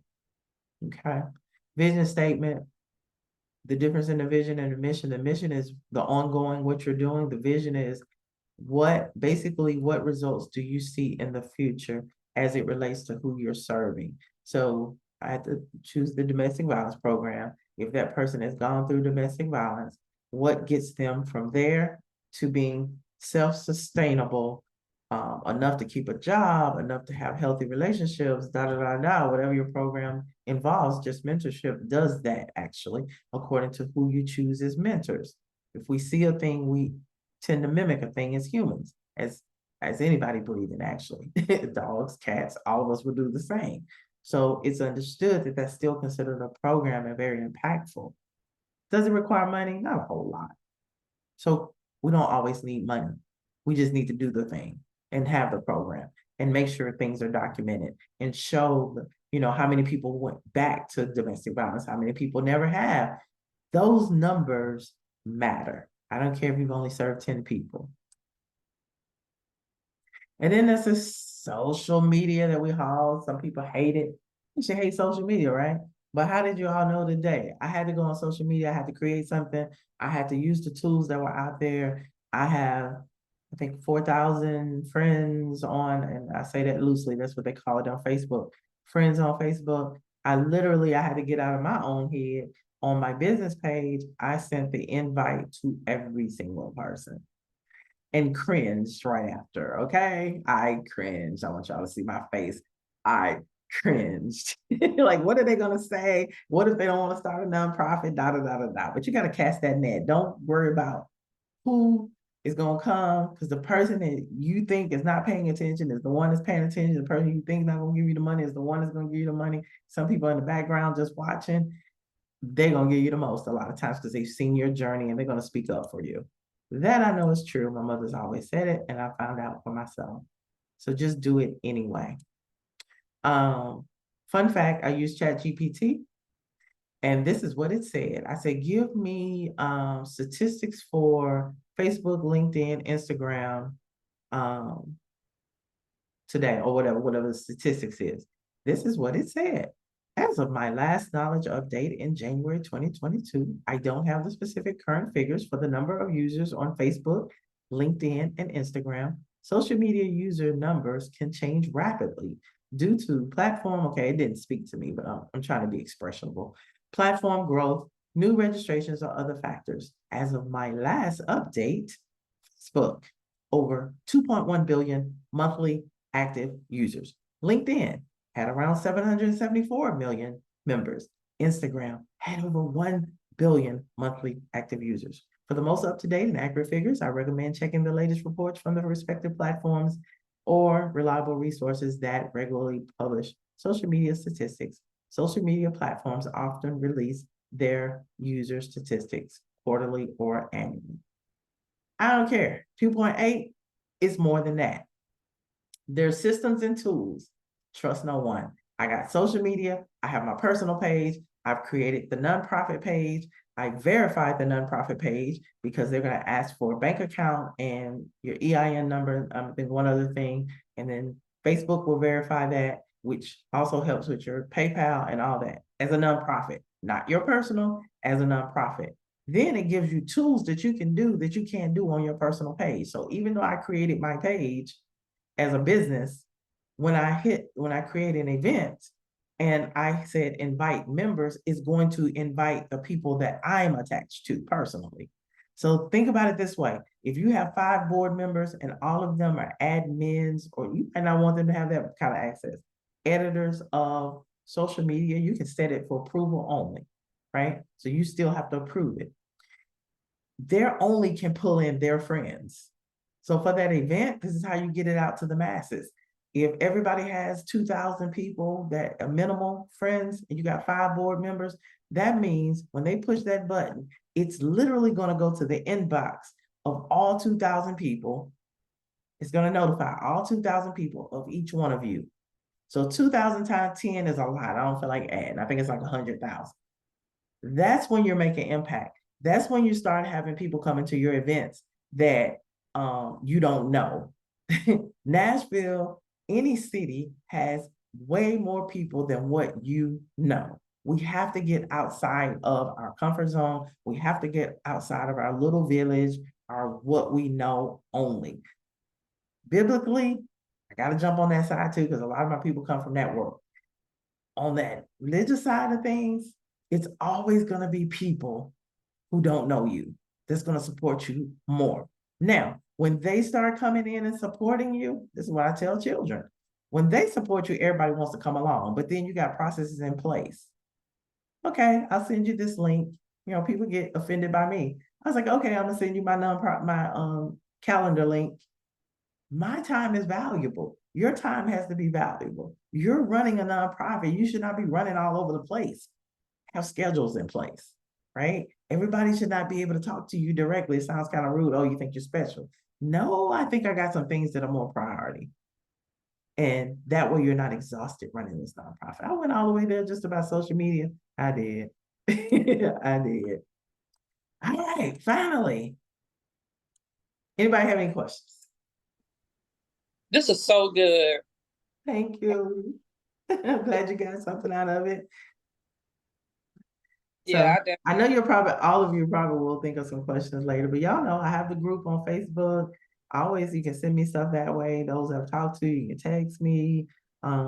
That's usually easier because sometimes I already know this stuff. I'll send you some references. I'm always going to prove it. Centauri, I told you have my permission if we need to talk on the side to catch up, see what's going on. Yeah, I don't think you need to start over. I already know what your organization is about. You don't need to start over. And we're just gonna get it in place. okay, let's do it. And you guys, I can't do this for myself. But if I'm taking up for somebody else, I'm going all in. And people are scared of me. But if it's me, my little self, so sometimes you just gotta have that representation. This is your leader. This is who you gotta listen to. I'm gonna be pointing to you. I'm gonna be uplifting you. This is the boss for this particular situation. And let's get them straight and thinking right. I love it. So any questions that's standing out?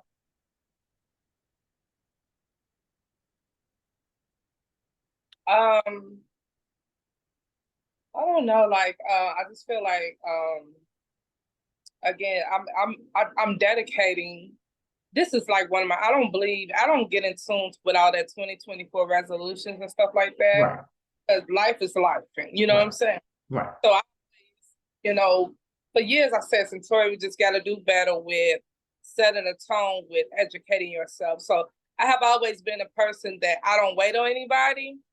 You know what I'm saying? Does that make sense? It's like, yeah. I've been on platform. You probably noticed that about me. And that's because I've been denied to come into certain rooms. Right. And me being, you know, I've been here, I'm a Nashville now. But I still Chicago blood in me, that hustler, that you know what I mean? That type of, I hate to say the word hustler. I try to use other words. But you know, Chicago, we've taught to have a trade and things like that. But I noticed that you know, Nashville do move differently. And it could be true to every state. It doesn't matter. But I owe it to myself, right? To implement what I need to implement to become better as a leader. Yeah. To fix myself in areas where I'm weak. And just apply whatever I need. Because here's the thing, I can't blame nobody if I didn't do it myself. There you go. I love that. I didn't in the previous, but yeah. And I'm listening. I got a call coming in, but I'm still on the phone. I'm just okay. Well, thank you for that. That helps me too. Yeah. So I'll know to keep doing this. All right. So Richard, Rochelle, you guys are okay for now? Honey, I'm like seeing over here. I'm just thinking out of my seat. You know, we've gone back and forth, so this is definitely a great foundation. Actually, great foundation. Thank you. You know, with from the beginning to the end, honestly, you can't go wrong with this right here. And it's going to take some time. I have to just sit myself down because I know with the visions that I've had, it's just going to take time. But this is a lot. But you do want to do it and make it right on the front end, so you won't, you know, have to be fixing stuff. So this is what this is. Yes, ma'am. This is right on time.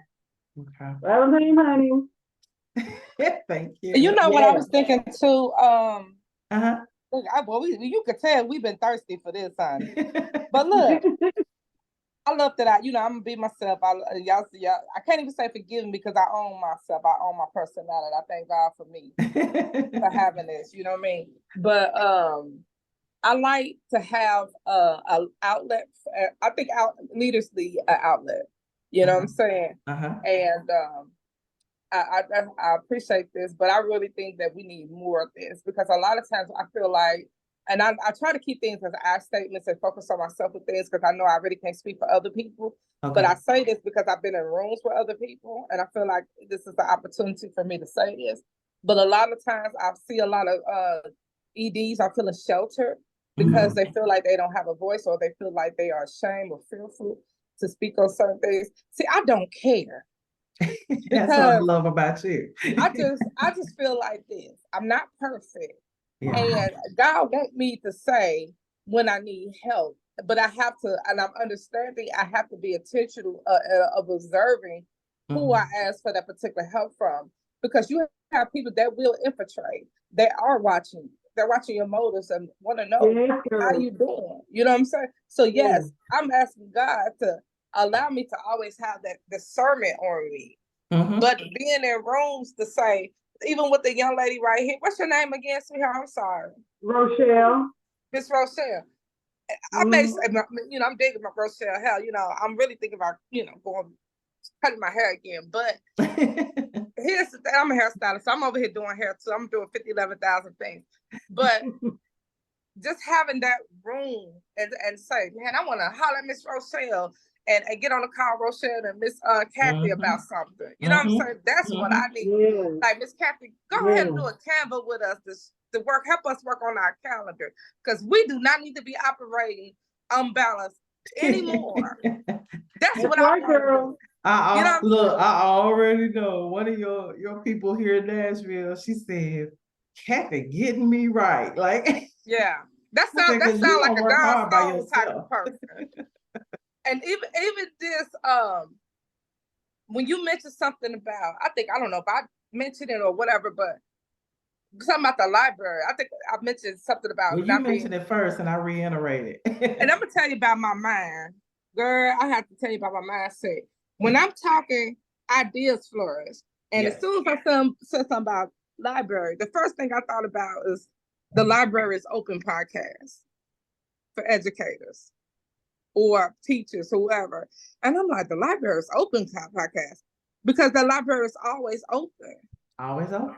Ah, there you go. Even for my people that say they're not tech savvy and they don't know, there's free classes at the library. Sure is. I said, Lord, I'm gonna have to give me a little podcast. Look. And if anybody's out by, if any of us live in Tennessee, period, or Davidson County even, you can use the library out in, is it Murfreesboro? Yeah, that is like a state of the art, the first of its kind. They have a podcast room. They have. Are you serious? It's freaking amazing because they have the community center amazing too out there too. It's different than ours, but the library is state of the art. And they said as long as you have a library card from Davidson County or whatever, we still can use it. So there's a few people that I've gone out there with, and I was like, wow, you can do your webinars, you can do your podcast, you can. So do they have the equipment for the podcast, or they just a room? Yeah, it's literally a room with the walls. You know how you got the sound. Yeah, shut up. Not shut up, but you know. I mean, they call it an innovation type of center, and it's open to any of us. I've gone out there with Tania. They had a weapon, what do you call it? Self-defense, whatever. And I've gone out there and I was like, this is amazing. Yeah. Oh my gosh. But just remember, you guys, we have, as a nonprofit, we have access to the library for free. Like if you want to do some teaching with your, like somebody told me about a building. I said, you don't need a building, just go get 5 little girls and take them to the library and y'all go in one of those little closed rooms. I said, they'll have access to them for free as long as nobody else, you know, it's a schedule, right? You just tell them you're a nonprofit, that's all. And you just do your thing. You do that consistently, then you just develop the program. That's gonna be my second podcast. Can we have 2 or 3? I can have as many podcasts I want, can I, Miss Cat? Yeah, but you know what? Like I'm doing right now in this room, in my own room, I know people do it in closets, whatever. You just need to do it. So that's a whole nother level. So don't get me started because there's grants for that too. And that has nothing to do with a nonprofit. Right. I'm thinking LLC. Yeah, that's. No, there's grants for being a podcaster. Like there's just grants for being a podcaster and Black and Brown. Yeah. Question. So when we're looking at, all these different filings and things like that, typically from start to finish, what is cost when we look at these things? So the EIN number is always free. The state filing for the state of Tennessee, because all of them are different, is $100. But I will say during the pandemic, they had lowered it to $25, and then one time I saw it for $50. Sometime when you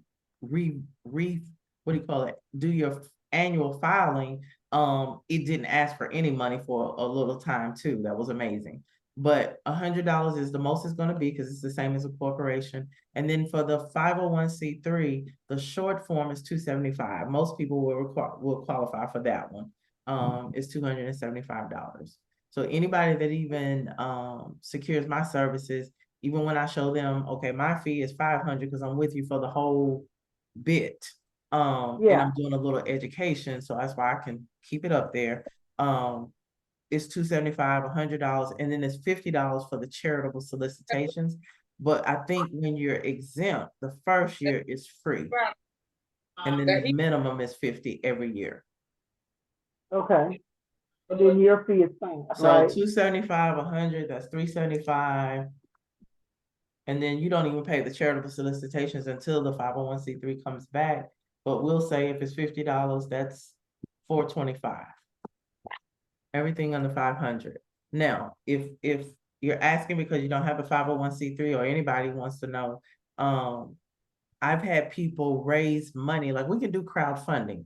Once Obama got in office, that law passed, right? So crowdfunding is one of those, like GoFundMe and things like that, that has been approved to raise money, right? So this is where my hustlers come into play. And by the way, Centauri, there's hustlers in every city. We just have different kind of culture. So Nashville is different than Memphis, right? Memphis, you probably could relate to more than Nashville. And it's basically what we're based on as a city. Okay. Yeah, that I can always justify that. But my hustlers, I love them. That's the ones I love to work with.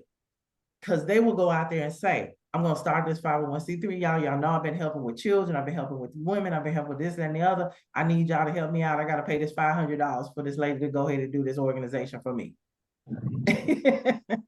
When I tell you they get no less than $1,000, come on now. We have not because we ask not. That's what they say in church. But guess what? In real life, we have not because we have not asked. We might ask 2 people and we stop, myself included. But you know, that happened to me too. Like when I first started Pastor Beauty, Mm-hmm. I did it like $800 some. Do you remember that? Mm-hmm. Mm-hmm. Girl, I was saving, me being, single mom. I was so determined. Mm-hmm. And I tell everybody, if you got $1 million, you still need to ask. Yeah. There's nothing that says you're supposed to use your own money. Only our culture brags on, I use my own money. And they're looking at you side eye saying, okay, well, you don't know how to run the organization. We might not want to give you any money. Yeah, but they funded. Like I had all those board members who put $100 at the table. They like, no, we're gonna help you. Yeah. And you still could have gone beyond. I know your personality. You could have gone beyond and just made sure you put it out there, period. I didn't even think of that. Because sometimes, like for instance, I'm on one of the boards and I tell them, okay, I have a financial challenge, but let me do some other things for you. Because you still want some people that can do the work. They might not be able to financially give. So sometimes when people are doing cut and dry, I'm like, you might be losing out on the person that's really going to work. So you got to gauge that with the people, but put it out there, period, because that donation should constantly come in. Constantly. It should not stop. I got somebody now going live all the time. So when the tornado happened, man, she got mattresses the other day. We got we got Home Depot stuff because I needed a pallet jack. So I called Home Depot. She mentioned Grant. I said, oh, okay. Well, nobody even called for the disaster at this particular store. And she was like, well, my manager has a certain amount set aside. She said, just send me what you need. I sent that. And then she said, by the way, since you all are nonprofit, well, do you have a list of how much money you want? She said, I'll send that to the corporate, but then we're going to still give you this other stuff. Well, when did that happen? About a few weeks ago? Just got more stuff yesterday. So this is you got to set yourself aside, but the things that people are seeing on the internet is not always your friends. It's going to be people that just see you doing the work out there. We don't have pictures of nobody except for people that said, I don't mind being on camera. The people at the mattress place, 4 different distribution companies. And they were like, yeah, put our name. The guys that moved, they were like, well, can you give us credit for moving the stuff? We're like, yeah. Oh, there's my baby. Growing up. Grandbaby. I'm doing Gigi duty for a day. Fast. Yeah, so I'm just saying, when you don't you don't look at anybody else, go get the facts of things. And that's why you have to be in those rooms sometimes of people that don't look like us, in our case, that have been doing this. Their story is the same. Domestic violence is the same. I don't care you white, black, Asian, or whatever. Women, we are the same. Men, they are the same, right? So when you get in that room with the bigger organizations, man, they talk regular, normal. They can have millions of dollars in their pocket. And I'm going to encourage all of you all, make sure you connect with because we all Nashville, Enoch Fuzz, make sure you're going to those Saturday meetings when he has them. They're once a month. Enoch Fuzz, Reverend Enoch Fuzz. Okay. But it's about Nashville. And when I say this is an example of what we as leaders should be, and people don't understand, he meets with billionaires before COVID once a month, once a week, right? At a little restaurant. He still knows compartments of people. So sometimes people say, well, he didn't come all in, he didn't support me. No, once you set yourself aside and get to know what's going on in that room, you will sit by that billionaire, you will sit by that millionaire, because everybody that's in that room is from Nashville, but they're all on different levels. It might be a judge, but that judge want to know what you do. The power is in that room. And that's the only example I have seen in Nashville where you have people come from all walks of life, all levels of education. It could be even somebody's grandmama, auntie in there, but everybody's on that level playing field, and he makes sure of that it's in order. So that's my little soapbox again. Okay, so I know for today, I don't have anybody that needs help starting a nonprofit, but if you want to, you ready to go to that next level, whatever you are in your nonprofit, go ahead and just book a call with me, nonprofithelpneeded.com, right? And what I'm gonna do, because I have some village people for Nashville that I've worked with on contract, but it's gonna run out. And everybody keeps saying, how can I work with you? I was like, well, I can't do this for free. My coaches are like, you need to charge more money. I was like, but they can't pay. Like, get out of their pocket. Well, I understand that, because certain things I can't pay either when I have money. But I'm going to do a mastermind nonprofit membership, right? Very little amount per month. And that allows me to have this kind of meeting, like you're saying, this safe zone once a week, and I always use the software anyway. So they can get in the recording that way. Everything will be professional. You can go back and look at the videos or whatever if you can't get on. And it allows people to ask the questions specific to their organization. And I get to go a little bit more deeper than what I do on the free group. And if I get, if you suggest, can you talk about this? Like you talk about board development or whatever, then we'll have 30 minutes of talking about that. And then I'll let people talk Q&A where they can ask questions and get them specifically. And that's all it is. Now, I'm going to take it a step further, and I'll be in communication actually today. We have access to that place. I just say Dodge City because I'm from here too. Across the street, that apartment complex where they have the center there, the little event space. Oh, you're on the back one. Pardon? I think it's called Community. So you all as nonprofits have access to that. What I noticed that on Mondays, they have like a shared workspace where you can just come and just work, right? I'm gonna ask, because I met the person who's over that does the bookings for the space, if I can do once a month where we meet there. Because what you all don't know is I have another group of people in meetup.com that I've been having for years, because I didn't see a group when I came back home. So I created one, and I think it's about 300 people or something like that. And it will allow us in Nashville to be able to come together if you want. And my only intention is, what are the problems for our leaders? What can I help you with during that time? If you bring a grant, this is just only for Nashville, unfortunately. But there might be some things I can just tip you to get you to go do, to do. Maybe you're stuck on something and then you go on your way or whatever. But it'll just be an open space to come in, and that's what we work on for maybe an hour or two. I hadn't decided, because I have to be committed to. That's why I said at first it's going to be just once a month. What y'all think? Sounds good to me. Okay, that'll kind of be that safe space. Because Centoria, the same thing with Village. I go through the same thing that you talk about. I had to hold back. I had to sit back and let people see. So the way I got those contracts was not by people that I knew, maybe one person I knew. And that I help them on a 90-day contract. The village pays for that for consulting. And then that's how I came up with this mastermind. What am I going to do for the other mastermind or somebody can pay and I don't feel slighted, but it can be a group. You ask questions. A lot of times it's the same question.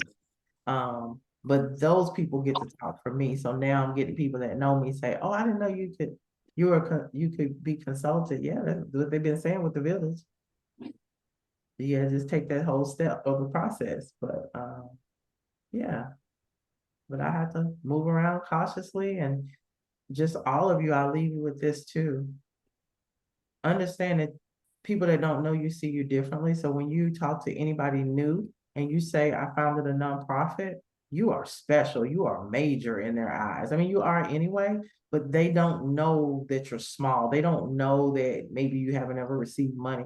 Unless you tell somebody, they just see you as a CEO or nonprofit founder. That's huge when you walk into those kind of rooms. So move around that way. That's all I got to say. Move around that way and it will come to you. So I thank you all for coming, because I was like, I'm going to do it if nobody shows up. One person show up, I'm going to do it regardless. So now we can all talk about it. So everybody will be jealous, right? But I will be doing this again. But I'm almost like, I appreciate this, you guys. I appreciate that I know you all, even more so. But I thank you. But I wanna give a little quote. I want you all to take it in and just really think about this. Draw your line in the sand. Make your decision now and start taking action to really live your dream, whatever that is. By not taking those steps to live your dream, not only are you missing out on fully living, but the world is missing out on the greatness that you have to offer. Be bold. By my favorite, Les Brown. Yeah. Like All that. right. Greatness is expected, as the teacher says. Yes. Yes. Thank you. All right. But thank you all again. And I went over my little time, but I appreciate you all. All right. All right. Thank you. Have a good Thank you, one. See you Liz. all soon. Okay. Bye now.